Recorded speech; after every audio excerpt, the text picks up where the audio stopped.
ناظرین بڑھتے ہیں روایت کے اگلے حصے کی جانب۔ رسول اللہ صلی اللہ علیہ وآلہ وسلم نے کہا، درمیان اس کی آئین کے کتب ہوگا کافر اور پڑھ لے گا اسے ہر مومن، خواہ وہ کتب کرنا جانتا ہو یا کتب کرنا نہ جانتا ہو۔ ناظرین روایت کے اس حصے کو ہم اس وقت تک نہیں سمجھ سکتے جب تک کہ ہم اس میں استعمال ہونے والے الفاظ کو نہیں سمجھ لیتے۔ اور اس سے پہلے ایک بات جو واضح کرنا بہت ضروری ہے وہ یہ کہ اس بارے میں اسی ملا طبقے نے لوگوں کو ایک ایسی غلط فہمی کا شکار کیا ہوا ہے کہ کسی کو حقیقت کا علم ہی نہیں، جس کی وجہ سے اکثریت گمراہی کی گھاٹیوں میں چلی گئی۔ وہ بات غلط فہمی کم اور ایک عقیدے اور نظریے کی حیثیت زیادہ رکھتی ہے کہ دجال کی آنکھوں کے درمیان یعنی اس کے ماتھے پر کافر یا کفر یا پھر کاف فا را لکھا ہوگا اور اس کو تمام کے تمام مسلمان پڑھ لیں گے، خواہ وہ پڑھے لکھے ہوں یا پھر نہ ہوں۔ ناظرین ان کے اسی عقیدے اور نظریے کی وجہ سے عام عوام فتنہ دجال سے بالکل بے فکر ہو گئی۔ اس کی وجہ یہی بنی کہ ان کے ذہنوں میں یہ بات ڈال دی گئی کہ تم تو مسلمان ہو اور دجال جب بھی آئے گا اس کے ماتھے پر کفر لکھا ہوا تم پڑھ لو گے، یوں تم پر دجال واضح ہوگا اور صرف کافر ہی نہیں پڑھ سکیں گے اور وہ اس کے فتنے کا شکار ہو جائیں گے۔ ناظرین یہاں ایک اور بات بہت ضروری ہے، وہ یہ کہ ان کے نزدیک مسلمان کی تعریف کچھ یوں ہے کہ مسلمان وہ کہلاتا ہے جو دین اسلام کا ماننے والا ہو۔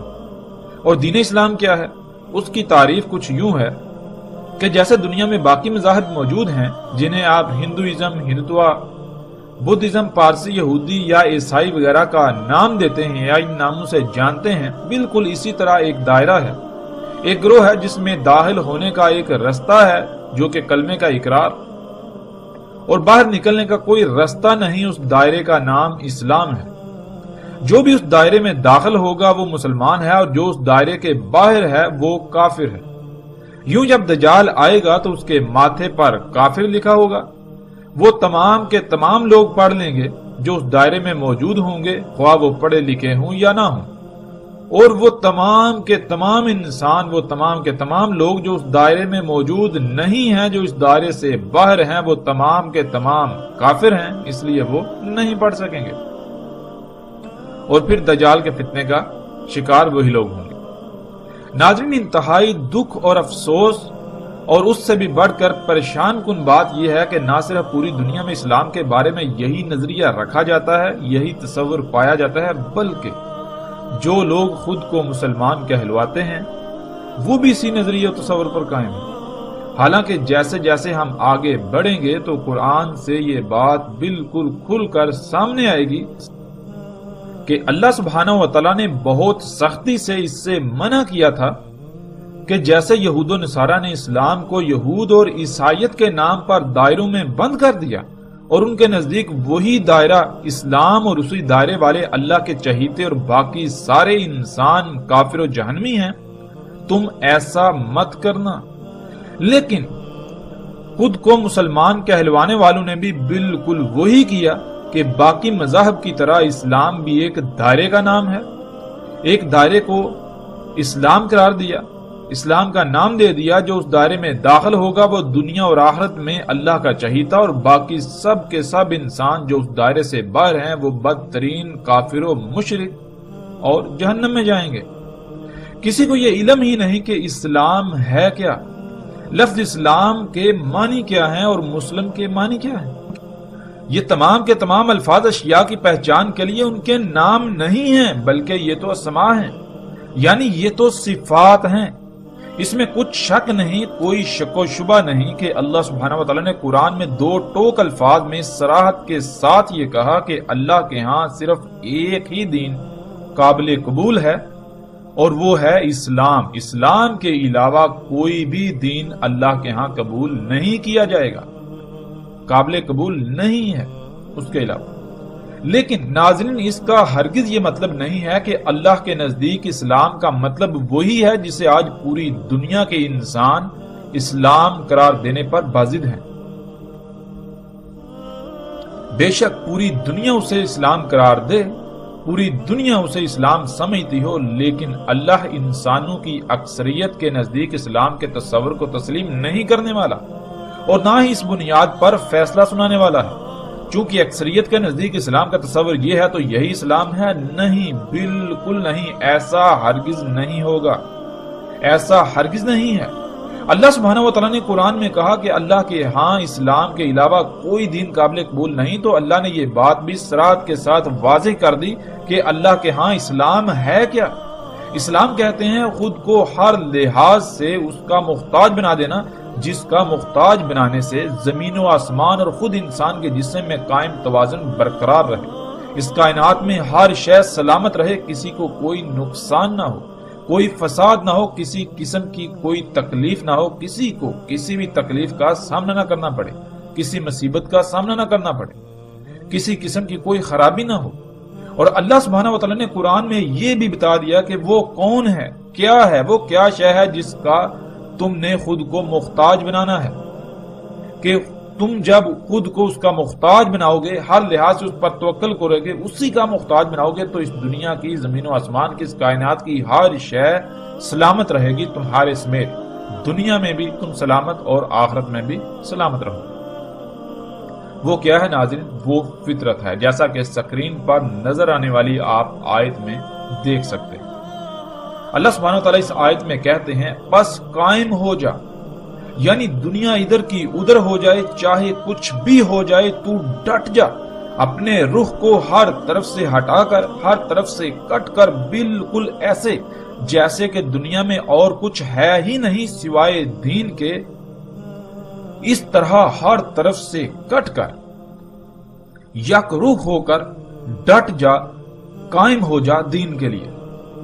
دین کیا ہے؟ اس کا جواب بھی ساتھ ہی اللہ سبحانہ و تعالیٰ نے دے دیا کہ دین وہ فطرت تھی، دین فطرت تھی، وہ فطرت جس پر اللہ سبحانہ و تعالیٰ نے انسانوں کو وجود دیا، یعنی جیسے انسان اللہ کے وضع کردہ قانون سے پیدا ہوتے ہیں، وجود میں آتے ہیں، اور اس کے بعد وہ اپنے والدین کے ہر لحاظ سے مکمل محتاج ہوتے ہیں جب تک کہ خود مختار نہ ہو جائیں، بالکل اسی طرح خود کو فطرت کا محتاج بنا دے، چاہے کچھ بھی ہو جائے، فطرت پر ہی انحصار کرنا، فطرت سے ہی اپنی تمام کی تمام ضروریات حاصل کرنا، ہر لحاظ سے فطرت پر توکل کرنا۔ ورنہ اگر اللہ کی خلق میں تبدیلی کی کوشش کی، اپنی مرضیاں، اپنی منمانیاں کرنے کی کوشش کی، یعنی جیسے اللہ نے نظام بنا دیا جس سے مخلوقات وجود میں آتی ہیں، اگر اس میں کوئی بھی رد و بدل کی، تبدیلی کی، تو پھر یہ جان لو کہ تبدیلی ہے ہی نہیں اللہ کی خلق کے لیے،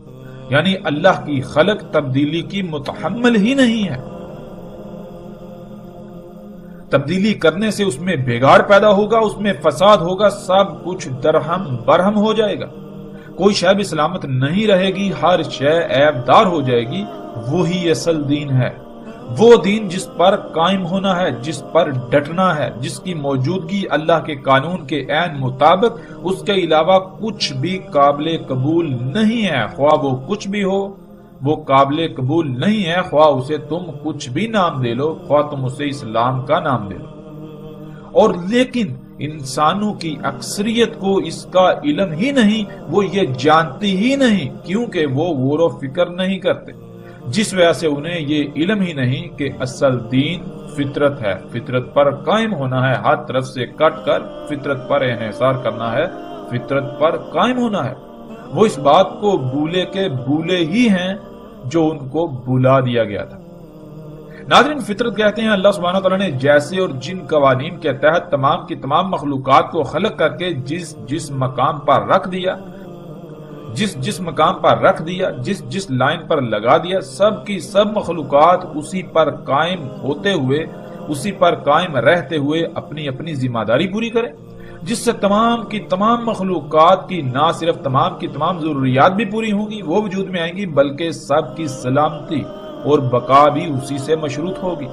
بالکل اسی طرح انسان نے بھی خود کو انہی حدود کے اندر رکھنا تھا، انہی حدود کے اندر رکھنا ہے جن کا تعین اللہ سبحانہ و تعالیٰ نے کر دیا، اسی لائن پر قائم ہونا ہے، اسی ذمہ داری کو پورا کرنا ہے جس کے لیے اسے وجود میں لایا گیا، ہر لحاظ سے خود کو اسی کا محتاج بنانا ہے، یعنی فطرت کا محتاج بنانا ہے۔ خود سے اپنی مرضی سے کچھ بھی نہیں کرنا، اپنی تمام تر ضروریات اسی نظام سے حاصل کرنی ہے جو اللہ نے وضع کر دیا، یعنی تمام کی تمام مخلوقات اپنی اپنی لائن پر قائم رہتے ہوئے اپنی اپنی ذمہ داری پوری کریں گی تو انسان سمیت تمام کی تمام مخلوقات کی تمام تر ضروریات وجود میں آئیں گی۔ جیسے انسان کی تمام ضروریات جس میں سفر کے ذرائع ہیں، سفر کے لیے اللہ سبحانہ وتعالی نے انسان کے لیے اس کی ضرورت کو پورا کرنے کے لیے اسی نظام سے گدھے، گھوڑے، اونٹ وغیرہ خلق کیے، کھانے کے لیے فصلیں، پھل، سبزیاں وغیرہ خلق کی۔ ناظرین، جب تک کوئی خود کو فطرت پر قائم نہیں کر لیتا وہ دنیا و آخرت میں خسارے و ہلاکت کا شکار ہوگا، خواہ وہ دنیا میں کسی بھی لفظ سے پکارا یا جانا جاتا ہو، مسلمان، ہندو، یہودی، عیسائی یا کچھ بھی۔ یہ تمام کے تمام دائرے انسانوں کے بنائے ہوئے ہیں، اللہ کے نہیں، اور انسانوں کے لگائے ہوئے داروں کی بنیاد پر اللہ اپنے فیصلے نہیں کرے گا۔ کوئی بھی انسان اپنی ذات میں اللہ کا چہیتا نہیں ہے، کوئی گروہ اللہ کا چہیتا نہیں ہے۔ اللہ سبحانہ و تعالی رنگ، نسل، کسی گروہ، کسی فرقے کی بنیاد پر فیصلہ نہیں کرتا۔ اللہ سبحانہ و تعالی کے ہاں اگر کسی قسم کی کوئی تقسیم ہے تو وہ صرف اور صرف ایک ہی، اور وہ ہے تقوی کی بنیاد۔ اللہ سبحانہ وتعالی نے بالکل کھول کر واضح کر دیا کہ اسلام کیا ہے، یعنی تم انسانوں سمیت تمام کی تمام مخلوقات کی سلامتی اسی میں ہے کہ اللہ نے جیسا اور جس مقصد کے لیے تمہیں خلق کیا بالکل ویسے ہی رہو، اسی مقصد کو پورا کرو، یعنی ہر طرف سے کٹ کر مکمل طور پر فطرت پر قائم ہو جاؤ۔ یہی اصل دین ہے۔ فطرت پر قائم ہونے سے ہی سلامتی ہے جسے اسلام کہا گیا۔ اگر کوئی فطرت پر قائم ہے، خواہ دنیا میں اسے لوگ ہندو، عیسائی، یہودی یا کسی بھی لفظ سے جانتے یا پکارتے ہوں، وہ اللہ کے قانون میں مومن ہے۔ اور جو فطرت پر قائم ہونے کی بجائے فطرت کے مقابلے پر مصنوعی اشیاء پر توکل کریں گے، جو مصنوعی اشیاء پر توکل کرتے ہیں، انہی مشینوں پر توکل کرتے ہیں، انہی مشینوں پر توکل کریں گے، وہ اپنے نام کے ساتھ خواہ کتنا ہی بڑا اور کتنا ہی موٹا مسلم یا مومن کیوں نہ لکھوا لیں، وہ اللہ کے قانون میں بدترین مشرک ہیں۔ یہودی، عیسائی، ہندو، بدھ مت اور مسلم لفظ کی بنیاد پر قطعاً کوئی فیصلہ نہیں ہوگا۔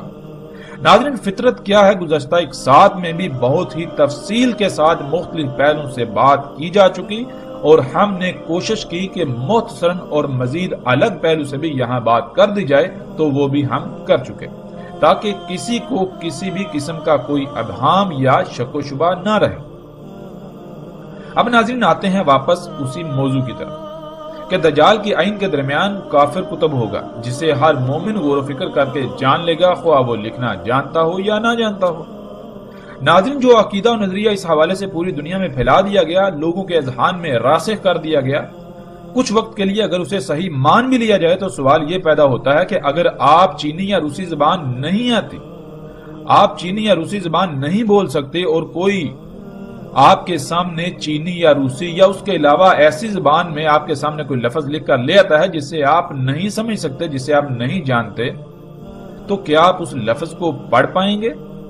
خواہ آپ کتنے ہی بڑے مومن کیوں نہ ہوں۔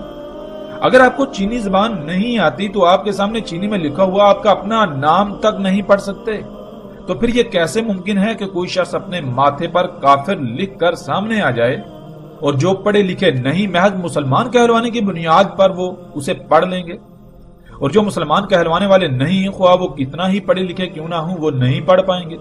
کہ آج دنیا میں بہت بڑی تعداد میں ایسے لوگ موجود نہیں جو مسلمان کے بجائے یہودی، عیسائی اور مختلف مذاہب کے کہلاتے ہیں، لیکن وہ عربی پر اس طرح عبور رکھتے ہیں کہ اس طرح کوئی عام مسلمان نہیں رکھتا، جن کو علم ہے اس لفظ کافر یا کفر کا۔ ناظرین، کسی بھی طرح اور کسی بھی لحاظ سے اس بات میں ایک رائے برابر بھی صداقت نہیں ہے جو آج تک پھیلا دی گئی اور لوگوں کے اذہان میں راسخ کر دی گئی۔ ہم اس وقت تک حق کو نہیں جان سکتے جب تک کہ ہم اپنی خواہشات کو ترک کر کے خالص اللہ کی غلامی اختیار نہ کریں۔ اس روایت میں جو بات کی گئی اس کو اس وقت تک جاننا ناممکن ہے جب تک کہ آپ کو عربی کی اہمیت اور حیثیت کا علم نہ ہو جائے۔ عربی دنیا کی باقی زبانوں کی طرح محض بول چال، ایک دوسرے کو مخاطب کرنے یا اشیاء کی پہچان کے لیے الفاظ کے مجموعے کا نام ہرگز نہیں ہے۔ اس بات کا اندازہ آپ اس سے بھی لگا سکتے ہیں کہ دنیا میں ہزاروں نہیں بلکہ لاکھوں زبانیں بولی جاتی تھی جن میں عربی کو کوئی خاص حیثیت حاصل نہیں تھی۔ عربی سے بڑی بڑی زبانیں دنیا میں موجود تھی۔ دنیا میں اس وقت عالمی سطح پر لاطین کا بول بالا تھا، بالکل ایسے ہی جیسے آج انگلش کا ہے۔ تو اس کے باوجود قرآن کو عربی میں ہی کیوں اتارا گیا؟ جبکہ ہم جانتے ہیں آج بھی دنیا میں سب سے زیادہ بولی جانے والی زبان عربی نہیں ہے بلکہ انگلش، چینی، ہندی، اردو، فرینچ اور اسپانش وغیرہ ہیں۔ تو کیوں نہ اس بات کا خیال رکھتے ہوئے اللہ سبحانہ و تعالیٰ نے قرآن کو ان میں سے کسی زبان میں نازل کیا، یا کم از کم باقی زبانوں میں تراجم ہی اتار دیے جاتے؟ کیا اللہ کو اس بات کا علم نہ تھا؟ اور اگر اللہ کو اس بات کا علم تھا تو علم کے باوجود اللہ نے اگر تراجم نہ اتارے تو کیا اللہ تراجم اتارنے پر قادر نہ تھا؟ اور اگر قادر تھا، جو کہ اللہ قادر ہے، تو اس کے باوجود اللہ نے تراجم نہیں اتارے، تو کیا کبھی ہم نے اس بات میں غور کیا، اس بات پر غور کیا کہ آخر اس کی وجہ کیا ہے؟ ناظرین، آج دنیا میں جسے عربی کہا جاتا ہے اس کا عربی کے ساتھ کسی قسم کا کوئی تعلق نہیں۔ اس کی حیثیت و حقیقت بالکل ایسے ہی ہے جیسے بازار میں اصل کے مقابلے پر اسی رنگ و روپ میں کوئی نقل آ جائے۔ اور یہی وجہ ہے کہ عرب گھرانوں میں پیدا ہونے والے خود کو عربی پر مہارت رکھنے والے بڑے بڑے عرب دان ہونے کے دعوے دار بھی قرآن میں استعمال ہونے والے الفاظ کے سامنے بے بس نظر آتے ہیں۔ ناظرین، اب آتے ہیں اس روایت میں رسول اللہ صلی اللہ علیہ وآلہ وسلم کے الفاظ کی حقیقت کی طرف۔ ہم اس وقت تک روایت کے اس حصے کو نہیں سمجھ سکتے جب تک کہ ہم اس میں استعمال ہونے والے الفاظ کو نہ جان لیں، جیسے کہ لفظ کتب، اقرا اور مومن۔ سب سے پہلے ہم آتے ہیں لفظ کتب کی طرف، اسی سے کتاب بنا ہے۔ ناظرین، اصل اور بنیادی مسئلہ یہ ہے کہ ہر کوئی اپنا اپنا دائرہ لگا کر اسی دائرے کو کل تصور کیے ہوئے ہے۔ اللہ کیا ہے؟ ہر کسی کے نزدیک اللہ کے بارے میں الگ الگ نظریہ و عقیدہ ہے، الگ الگ تصور ہے۔ اگر کوئی اللہ کے بارے میں کسی دائرے والوں کے عقیدے و نظریے کا انکار کرتا ہے تو اس دائرے میں قید لوگ ان کے اس نظریے و عقیدے کے انکار کو اللہ کی ذات کا انکار قرار دیتے ہیں۔ حالانکہ حقیقت تو یہ ہوتی ہے کہ انکار اللہ کا نہیں بلکہ اللہ کے بارے میں ان کے خود ساختہ نظریے و عقیدے کا ہوتا ہے، اور وہ لوگ اپنے عقیدے کے انکار کو اللہ کا انکار قرار دیتے ہیں، گویا کہ اللہ ان کے عقیدے کا نام ہے، اور ہر ایک کے لیے لازم ہے کہ ان کے عقیدے کو اپنائے۔ اس سے باہر اگر نکلے گا تو وہ عقیدے سے باہر نکلنا نہیں، عقیدے کا انکار نہیں، عقیدے کا رد نہیں بلکہ اللہ کا انکار ہوگا۔ سادہ اور آسان بات تو یہ ہے کہ ان لوگوں کا کہنا یہ ہے کہ جو ہماری عقل میں ہے، جو ہماری عقل میں آئے وہی حق ہے، وہی کل ہے، جو ہماری عقل سے باہر ہے، جو ہماری عقل میں نہیں آتا اس کا کوئی وجود ہی نہیں، اور باقیوں پر یہ بات لازم ہے کہ وہ ہماری سوچوں، ہماری فکروں کے پابند ہو جائیں، پابند بنیں۔ وہ ہماری سوچوں فکروں کے پابند ہیں، وہ بھی انہی کی طرح اسی میں قید ہو جائیں۔ ناظرین، اسی وجہ سے آج ہر کسی کے ذہن میں یہ بات ڈالنے کی پوری کوشش کی گئی کہ دجال ایک شخص ہوگا اور اس کے ماتھے پہ عربی رسم الخط میں کافر یا کفر لکھا ہوگا، جسے ہر وہ شخص پڑھ لے گا جو خود کو مسلمان کہلوانے والا ہے، خواہ وہ پڑھا لکھا ہو یا نہ ہو۔ اور اسی وجہ سے عربی کے الفاظ کو اپنی اپنی عقل کے مطابق ڈال کر ایسے ایسے عقائد کو پروان چڑھایا گیا کہ جس سے اکثریت گمراہی کی گھاٹیوں میں چلی گئی۔ ناظرین، لفظ کتب، اس کے معنی کیا ہے؟ اس کا سب سے جامع ترین معنی یہ ہے کہ علم کا کسی بھی شکل و صورت میں اس طرح وجود ہونا کہ اسے وہاں سے حاصل کیا جا سکے۔ مثلا جب آپ کسی شے کو دیکھتے ہیں تو اس میں غور و فکر کرنے سے آپ کے پاس علم آتا ہے۔ وہ علم آپ کے پاس آنے سے پہلے جس صورت میں موجود تھا وہ حالت، وہ صورت کتب ہونا کہلاتی ہے، کتب کہلاتی ہے۔ اور جہاں یا جس میں وہ علم تھا، علم کتب تھا، یعنی اس صورت میں موجود تھا، وہ شے کتاب کہلاتی ہے۔ ایسے ہی ناظرین، آپ دیکھتے ہیں کہ ایک مشین آپ کے سامنے موجود ہے، وہ مشین نہ صرف ایک وجود ہے، ایک خلق ہے، بلکہ وہ ایسا علم بھی ہے جو کہ کتب ہے۔ اب اگر آپ اس مشین میں غور کریں گے، یعنی اس کی گہرائیوں میں جائیں گے، تو جو علم اس میں کتب ہے وہ آپ کو حاصل ہو جائے گا۔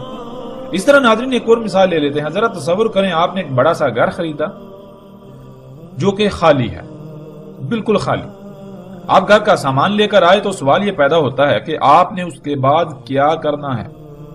اگر آپ سے یہ سوال پوچھا جائے کہ اب آپ کیا کریں گے تو جواب یہ ملے گا کہ گھر میں سامان جوڑنا ہے۔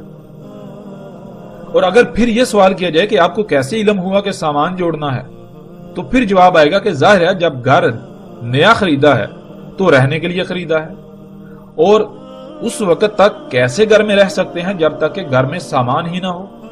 سامان لائے ہیں تو ظاہر ہے اس وقت سامان کو ہی جوڑا جائے گا۔ ناظرین، یہ علم آپ سے پہلے کہاں تھا، ذرا غور کریں کہ اس وقت گھر میں سامان جوڑا جائے گا۔ ناظرین، اسی طرح اگر آپ گھر میں سامان جوڑ رہے ہوں اور اچانک گھر میں آگ لگ جائے تو کیا آپ سامان کو ہی جوڑیں گے یا پھر پہلے آگ بجھائیں گے؟ تو پھر جواب یہ ہوگا کہ ظاہر ہے پہلے آگ بجھائیں گے، ورنہ سب کچھ جل کر راکھ ہو جائے گا۔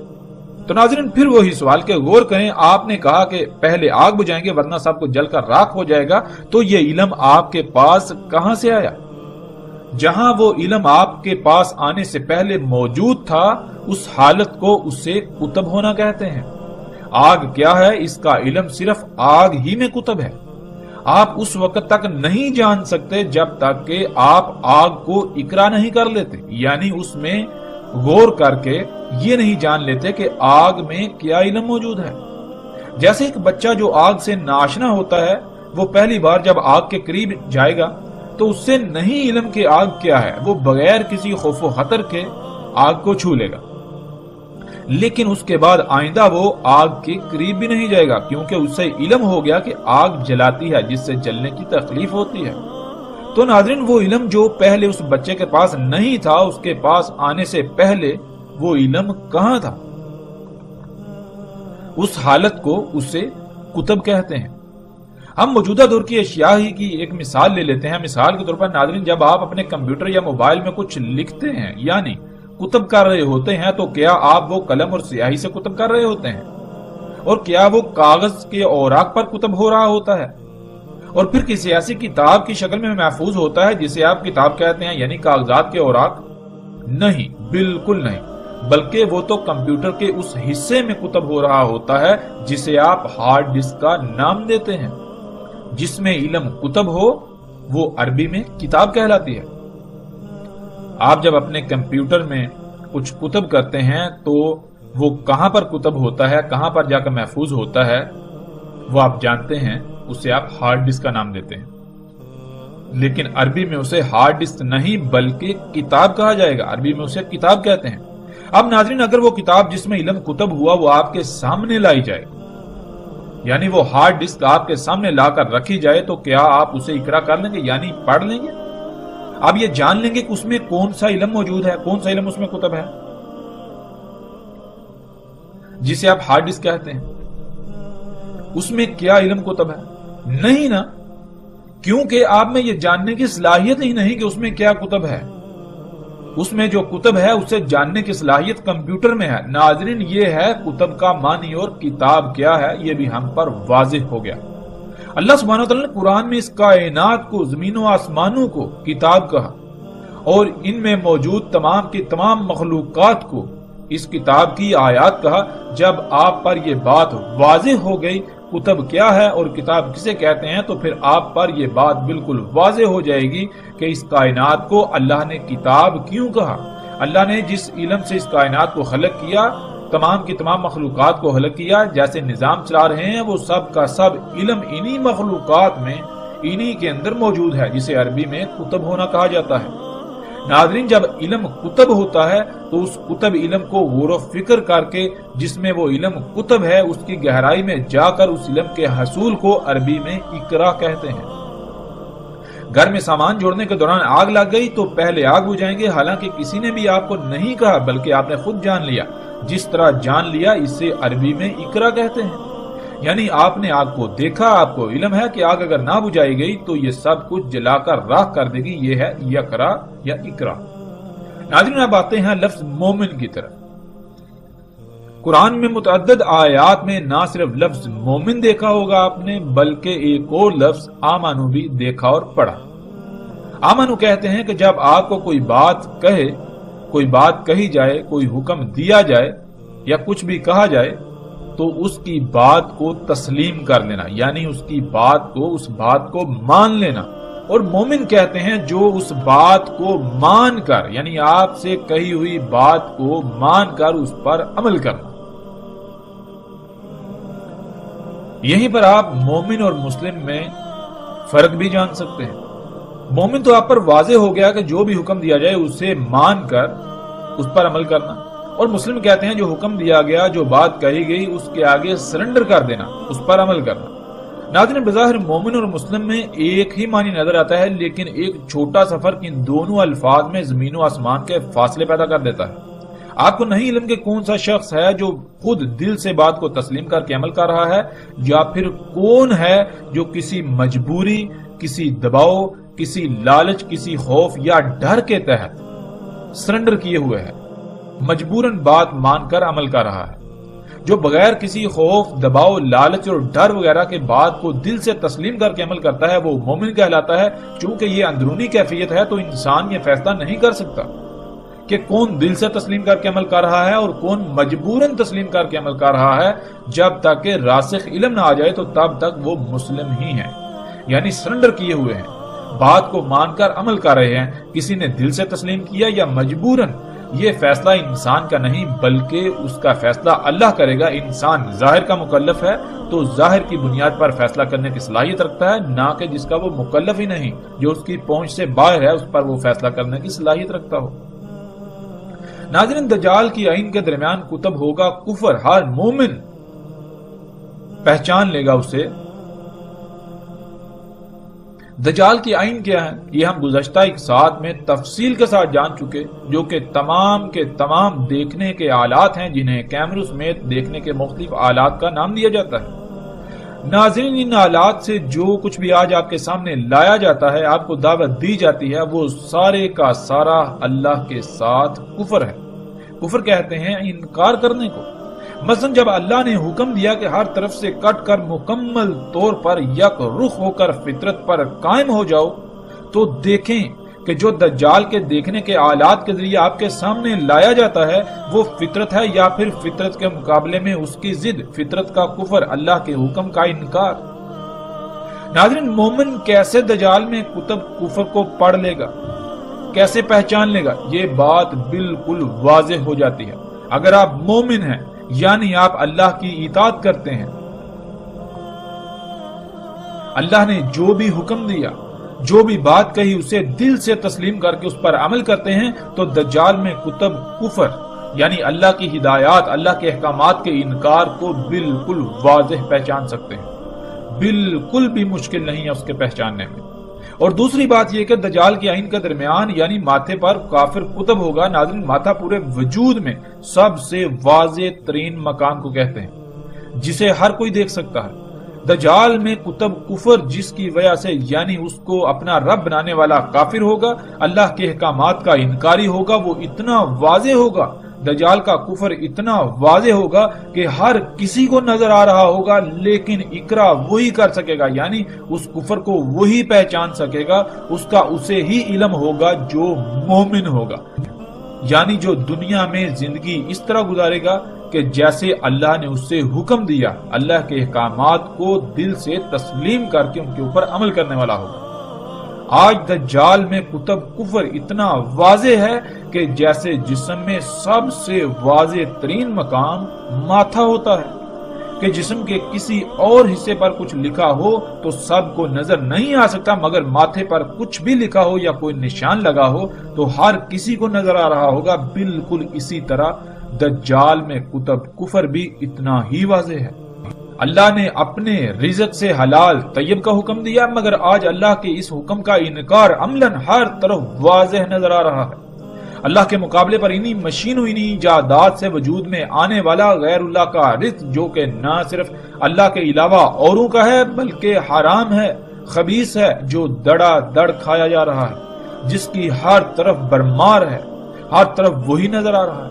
یعنی آج جو کچھ بھی آپ کو ہر طرف نظر آتا ہے، وہ کھانے پینے کی اشیاء ہوں یا کسی بھی قسم کے استعمال کی اشیاء، آپ کی ضروریات کا سامان، کیا وہ فطرت ہے یا پھر اس کے مقابلے پر اس کی نقل؟ اللہ نے تو حکم دیا کہ فطرت پر قائم ہو جاؤ، اسی کو دین اسلام کہا، تو کیا آج اسلام کے دعوے داروں میں سے کوئی ہے جو یہ دعویٰ کر سکے کہ وہ فطرت پر قائم ہے؟ جب کوئی بھی فطرت پر قائم نہیں تو یہ دین اسلام ہرگز نہیں، یہ وہ دین نہیں ہے جس کو اللہ سبحانہ و تعالیٰ نے اسلام کہا، جو اللہ کے ہاں قابل قبول ہے، جس کے علاوہ دوسرا کوئی دین قابل قبول نہیں ہوگا۔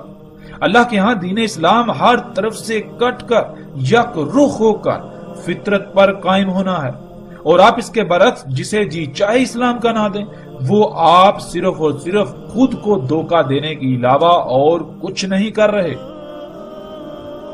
ناظرین، اس بات کو تسلیم کرنا اتنا آسان تو نہیں ہے، کیونکہ خود کو غلط کہنا اور آج تک جو کرتے رہے اس سب کو غلط کہنا ظاہر ہے اتنا آسان نہیں، لیکن مشکل بھی نہیں ہے اگر اللہ کی غلامی کرنا مقصود ہو۔ اگر خود کو بڑا بنائیں گے، تکبر کریں گے، تو ابلیس کا واقعہ قرآن میں مذکور ہے جو آپ کئی بار پڑھ چکے ہیں۔ جب اس پر اس کا غلط ہونا واضح کیا گیا تو بجائے اس کے کہ وہ اپنی غلطی مان کر اپنی اصلاح کرتا اور فلاح پا جاتا، فلاح کا سودا کرتا، بلکہ وہ اکڑ گیا کہ اس نے جو پہلے کیا وہ کیوں غلط ہو سکتا ہے؟ نہیں، بالکل نہیں، بلکہ وہ بالکل صحیح تھا۔ اور پھر اس کا انجام کیا ہوا؟ اس کا انجام کسی سے بھی پوشیدہ نہیں ہے۔ ناظرین، کیا دجال میں کتب کفر ہر طرف کھلم کھلا واضح نہیں ہے؟ بالکل واضح ہے۔ اللہ نے فطرت پر قائم ہونے کا حکم دیا تو اللہ کے اس حکم کا کفر آپ کو ہر طرف نظر آئے گا۔ آپ نے پیاس بجھانی ہے تو اللہ کے حکم کا انکار فطرت کی بجائے اس کی ضد طرح طرح کے خبیث حرام مشروبات کھانا ہے تو اللہ کے حکم کا کفر طرح طرح کی مصنوعی اور فطرت میں مداخلت کر کے، اللہ کی مخلوقات میں مداخلت کر کے، چھیڑ چھاڑ کر کے، ان میں ملاوٹ کر کے خبیث حرام خوراکیں۔ ناظرین، سواری کے ذرائع جو آپ استعمال کرتے ہیں، کیا وہ اللہ کے حکم کے عین مطابق فطرتی ذرائع ہیں جن کا اللہ نے قرآن میں ذکر کیا؟ گدے، گھوڑے، اونٹ، خچر، یا پھر فطرت کی ضد مصنوعی ذرائع؟ آپ کی جتنی بھی ضروریات ہیں، کوئی ایک بھی شے ایسی نہیں کہ جو فطرت ہو، بالکل سب کا سب مصنوعی، فطرت کی ضد، فطرت میں مداخلت کر کے تبدیل شدہ۔ اپنے کچن میں موجود ایک ایک شے کو دیکھیں، اپنے گھر کی تمام اشیاء کو دیکھیں، اپنے گھر کے در و دیوار کو دیکھیں، ان پر موجود رنگ کیا وہ فطرت ہے؟ ناظرین، ذرا غور تو کریں۔ انسانوں کی ایک بہت بڑی تعداد کے نزدیک میں ایک پاگل سے بڑھ کر کوئی حیثیت نہیں رکھتا ہوں گا، کیونکہ اس پیغام کو سننے اور دیکھنے والوں کی اکثریت دل میں اور اپنے ساتھ بیٹھے دوستوں، بہن بھائیوں، رشتہ داروں اور ایک دوسرے سے یہی کہہ رہے ہیں کہ یہ شخص پاگل ہے، اور طرح طرح کی گالیوں اور حقیر ترین الفاظ و القابات سے نواز رہے ہوں گے، اور اس کے علاوہ ہر طرح کا رد عمل سامنے آئے گا جس کا وہ اظہار کرنے پر قادر ہے، جس کا وہ اظہار کرنے پر مجبور ہے۔ لیکن ایسے تمام کے تمام انسانوں کے لیے میں صرف اتنا ہی کہوں گا کہ طوفان کو دیکھ کر ریت میں سر دنسا لینے سے طوفان ٹل نہیں جاتا۔ آپ کے اس رد عمل سے حق پر کوئی آنچ نہیں آنے والی۔ آج ان باتوں کا انکار کرنا، ان سے منہ موڑنا بہت آسان ہے، کیونکہ دنیا کی رنگینیاں جو سامنے ہیں، مگر یہ رنگینیاں ایسا دجل ہیں، ایسا دھوکہ ہیں جس کا آپ تصور بھی نہیں کر سکتے۔ ان رنگینیوں کی آڑ میں ایک ایسا عذاب آپ کے سر پر آ چکا ہے کہ وقت کے فیصلہ سنانے کی دیر ہے، اور وقت بھی اپنا فیصلہ سنانے کو ہے۔ وقت اپنا فیصلہ سنانے کو بے چین ہے، اور یہ بھی جان لیجئے کہ جب وقت اپنا فیصلہ سناتا ہے تو وقت کا فیصلہ ماننا مجبوری بن جاتا ہے، اس کا انکار کوئی بھی نہیں کر سکتا۔ ناظرین، واپس موضوع کی طرف پلٹتے ہوئے ہم آگے بڑھتے ہیں۔ رسول اللہ صلی اللہ علیہ وآلہ وسلم نے کہا، کس طرح ہوگا تمہارے ساتھ، کیا حالت ہوگی تمہاری جب تمہیں آزمائش میں ڈالا جائے گا ایک ایسے عبد یعنی اللہ کے غلام سے جس میں پھیلاؤ ہے، یعنی پھیلا ہوا ہے، تحقیق مسخر کی گئی اس کے لیے انہار الارض، یعنی جیسے انسان کے جسم میں خون کی شریانیں ہوتی ہیں، بالکل اسی طرح زمین میں ایسی ہی شریانیں ہیں جن میں زمین کا خون گردش کرتا ہے، انہیں انہار الارض کہا جاتا ہے۔ اور اس کے یعنی زمین کے ثمرات مسخر کیے گئے اس کے لیے. پس جس نے اس کی اتباع کی یعنی اس کے پیچھے پڑا اس کو کھایا اور اس کا کفر کیا. یعنی اللہ نے جس مقصد کے لیے اپنے اس عبد کو خلق کیا اسے جس مقام پر رکھا جس لائن پر لگا دیا تاکہ اس مقام پر رہتے ہوئے اپنی ذمہ داری کو پورا کرے جس سے زمین کا توازن برقرار رہے گا, زمین میں فساد نہیں ہوگا, زمین فساد سے پاک رہے گی, ہر شے ٹھیک رہے گی, اللہ کا قائم کردہ توازن برقرار رہے گا. اس بات کا انکار ہوگا. اس کے پیچھے پڑنا اور اس کا کھانا, اس کا اپنی مرضی کے مطابق استعمال کرنا, اور جو اس کے پیچھے نہ پڑا اسے نہ کھایا اور اس کا عذاب ہوگا. یعنی جو اس کے پیچھے نہیں پڑے گا, اسے اختیار نہیں کرے گا, اسے نہیں کھائے گا, تو گویا کہ وہ اس کے لیے اس کی سزا ہوگی. کیوں؟ اس لیے کہ پوری دنیا میں اس وقت حالت ہی ایسی ہوگی, وہ اتنی بڑی اتنی سخت آزمائش ہوگی کہ اس کے بغیر, اس کے پیچھے پڑے بغیر, اس سے بنی ہوئی اشیاء سے کھائے بغیر دنیا میں زندہ رہنا انتہائی مشکل ہوگا. بہت بڑی ایک عظیم آزمائش ہوگی. اس میں کچھ شک نہیں, اللہ جو ان سب سے اوپر ہے اس یوم یعنی اس مدت میں اس کے ساتھ اس سے مومنین کی حفاظت کرے گا جس کے ساتھ ملائکہ کی حفاظت کرتا ہے تسبیح سے. یعنی جیسے ہی ملائکہ کو کوئی حکم دیا جاتا ہے تو وہ فوراً اسی وقت ویسے ہی عمل کرتے ہیں جیسے کرنے کا ان کو حکم دیا گیا. تو اس یوم جو انسان ایمان لانے کے بعد یعنی اللہ کے احکامات کو تسلیم کرتے ہوئے ان پر عمل کریں گے بالکل اسی طرح جیسے ملائکہ کرتے ہیں, وہ اس سے محفوظ ہو جائیں گے. اس میں کچھ شک نہیں, درمیان اس کی عین کے یعنی ماتھے پر کافر. یعنی کفر اتنا واضح ہوگا جیسے انسانی جسم میں آنکھوں کے درمیان کا حصہ ماتھا واضح ہوتا ہے. پہچان لیں گے اسے تمام مومن, خواہ وہ کتب کرنا جاننے والے ہوں یا پھر کتب کرنا نہ جاننے والے. ناظرین, آج ہم غور و فکر کریں اور دیکھیں کہ وہ کون سا اللہ کا عبد ہے, اللہ کا غلام ہے جس میں نہ صرف پھیلاؤ ہے, وہ پھیلا ہوا ہے, بلکہ اس سے زمین کی نہریں یعنی زمین کی شریانیں مسخر کی گئیں. پھر اسی سے زمین اپنے ثمرات نکالتی ہے, اپنے پھل نکالتی ہے, سبزیاں نکالتی ہے, فصلیں نکالتی ہے. یہ جو زمین کے اوپر حیات نظر آتی ہے, طرح طرح کا سبزہ نظر آتا ہے, ہمیں درخت پھل پھول نظر آتے ہیں, یہ سب کچھ اسی سے نکالتی ہے. ناظرین, گزشتہ ایک ساتھ میں پیچھے تفصیل کے ساتھ یہ بات گزر چکا کہ خام تیل, اللہ کا وہ عبد, اللہ کا غلام, جیسا کہ قرآن میں اللہ سبحانہ وتعالی نے اس کائنات کی تمام مخلوقات کو اپنے عباد کہا, اپنے غلام کہا. اس کائنات کی تمام مخلوقات اللہ کی عبد ہیں سوائے نافرمان یعنی سرکش جنوں انسانوں کے. تو وہ اللہ کا عبد زمین کے اندر جسے آج ہم خام تیل کہتے ہیں, اسی سے زمین کی شریانیں, ارض کی شریانیں مسخر ہیں. جیسے ناظرین غور کریں کہ انسان کے جسم میں جو اس کی شریانیں ہیں, جو نالیاں ہیں, پائپ لائنیں ہیں, کس کی ان تک پہنچ ہے, کس کے لیے ان پائپ لائنوں کو مسخر کیا گیا. یعنی وہ کون سی مخلوق ہے, وہ کون سی شے ہے جو ان پائپ لائنوں میں جاتی ہے, جس کی وہاں تک رسائی ہے. وہ خون ہے. خون ان پائپ لائنوں میں دوڑتا ہے, خون کے لیے ان انہار کو مسخر کیا گیا. انسان کے جسم میں جو شریانیں ہیں وہ خون کے لیے مسخر کی گئیں. تو بالکل اسی طرح ناظرین جو زمین کی شریانیں ہیں, بالکل اسی طرح جیسے انسان کے جسم میں شریانیں ہیں, نالیاں ہیں, بالکل اسی طرح جو زمین کے اندر پائپ لائنیں ہیں, زمین کی شریانیں ہیں, وہ کس کے لیے مسخر کی گئیں.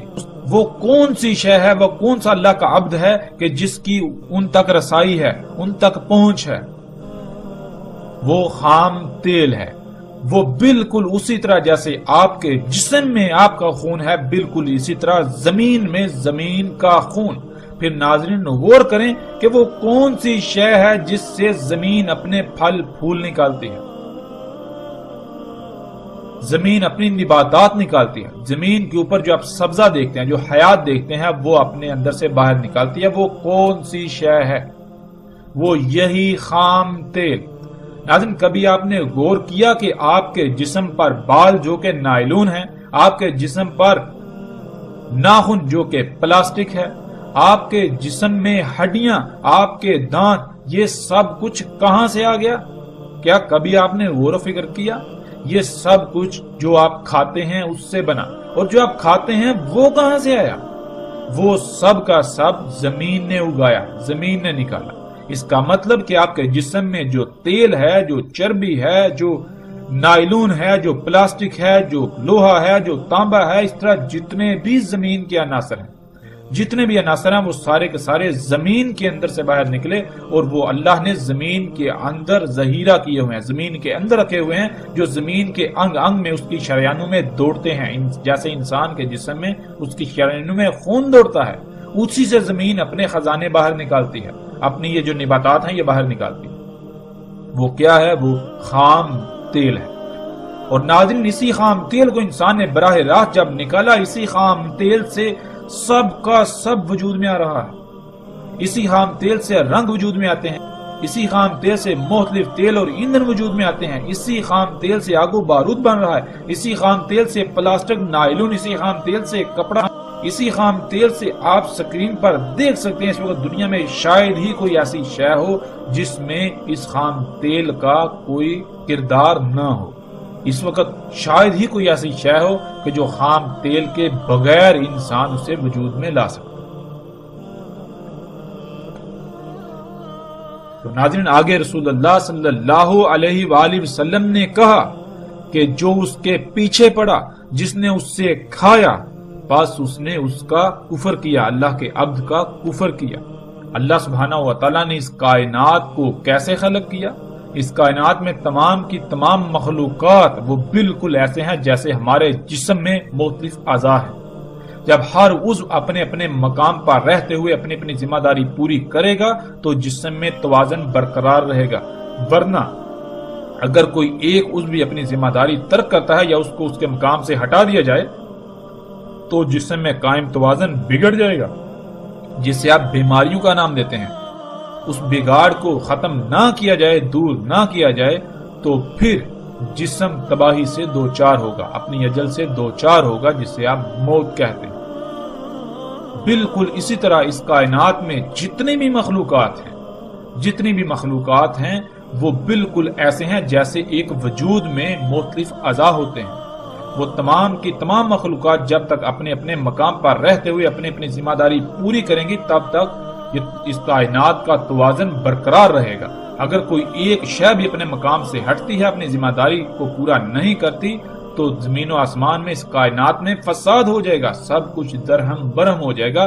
تو جو اس کے پیچھے پڑیں گے، اس سے کھائیں گے، اسے اختیار کریں گے، جو اس کی اتباع کریں گے، اس کے پیچھے پڑیں گے، تو وہ اس بات کا کفر کریں گے کہ اللہ نے اسے کسی نہ کسی مقصد کے لیے خلق کیا تھا، کہ اس کو اگر ہم چھیڑیں گے تو کائنات میں فساد ہوگا، کچھ بھی نہیں ہوگا۔ وہ انکار کر دیں گے اس بات کا کہ کوئی فساد نہیں ہوتا، کوئی کچھ نہیں ہوتا، ہماری مرضی، ہم جیسے جی چاہے استعمال کریں، کچھ بھی نہیں ہوگا۔ اور پھر آگے رسول اللہ صلی اللہ علیہ وآلہ وسلم نے کہا کہ جو اس کے پیچھے نہ پڑا، جس نے خود کو بچا لیا، جس نے اسے نہ کھایا، اور اس کا عذاب ہوگا، یعنی اس کی سزا ہوگی۔ مطلب یہ کہ ناظرین، آج جب آپ غور کریں تو پوری دنیا میں فطرت کے مقابلے پر نقل دندنا رہی ہے، جس کو رسول اللہ نے دجال کہا۔ تو ایسے میں آپ غور کریں کہ اگر اس کے بغیر، اس کے پیچھے پڑے بغیر آپ دنیا میں زندگی گزارنا چاہیں تو کیا وہ آسان ہے؟ ذرا غور تو کریں۔